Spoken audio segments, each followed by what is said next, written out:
வீட்டு calling bell அடிக்க மது இது உங்களுக்கான கிஃப்ட் நீங்க போய் ரிசீவ் பண்ணுங்கன்னு கௌதம் சொல்ல மதுமிதாவும் போய் டோர் ஓபன் பண்றாங்க. வாசல்ல நின்ன கௌதமியை பார்த்து எல்லாருமே ஷாக் ஆகுறாங்க. மேடம் நீங்களான்னு சொல்லி மதுமிதா கேட்க மதுமிதாவை கட்டிப்பிடிச்சு தீபாவளிக்கு விஷ் பண்றாங்க. உள்ள வாங்க மேடம் சொல்லி கௌதமியை உள்ள கூட்டிட்டு போறாங்க. அப்புறமா கௌதமியை அவங்களுக்கு எவ்வளவு தூரம் பிடிக்குங்கிறத சொல்றாங்க. சந்தோஷ் ரேணுகா கிட்ட மேடம்க்கு சாப்பிடுறதுக்கு ஏதாவது கொடுங்கன்னு சொல்ல அந்த ஃபார்மாலிட்டிஸ் எல்லாம் வேண்டாம், நெக்ஸ்ட் டைம் வரும்போது விருந்தே சாப்பிடுறேன்னு கௌதமி சொல்றாங்க. உங்க பிஸி ஸ்கெடியூல்லையும் நான் கேட்டேங்கிறதுக்காக நீங்க இவ்வளவு தூரம் வந்ததுக்கு ரொம்ப தேங்க்ஸ் மேடம்னு கௌதம் சொல்றாரு. இதுல என்ன கௌதம் இருக்குது, எங்க ஃபவுண்டேஷனோட சேர்ந்து நீங்களும் நிறைய சோஷியல் சர்வீஸ் பண்றீங்க, அதுக்கு முன்னாடி இதெல்லாம் ஒரு பெரிய விஷயமே கிடையாது. இங்க பாருங்க மதுமிதா, கௌதம் எனக்கு ரொம்ப நாளா தெரியும், ஆனா இதுவரைக்கும் அவர் எதுவுமே என்கிட்ட கேட்டது கிடையாது.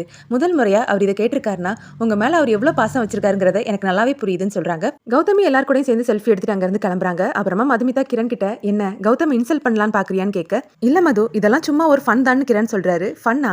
உன் புத்தியை பத்தி எனக்கு தெரியாது. நம்ம நேசிக்க கூடியவங்க எங்க இருந்தாலும் நல்லா இருக்கணும் தான் நம்ம நினைக்கணும். ஆனா நீ என்ன பண்ற, என் வாழ்க்கையை கெடுக்கணும் தானே இந்த மாதிரி எல்லாம் செய்யற. இன்னைக்கு நடந்ததெல்லாம் வச்சு அவர் என் மேல எவ்வளவு தூரம் அன்பு வச்சிருக்காருங்கிறது உனக்கு நல்லாவே புரிஞ்சிருக்கும்.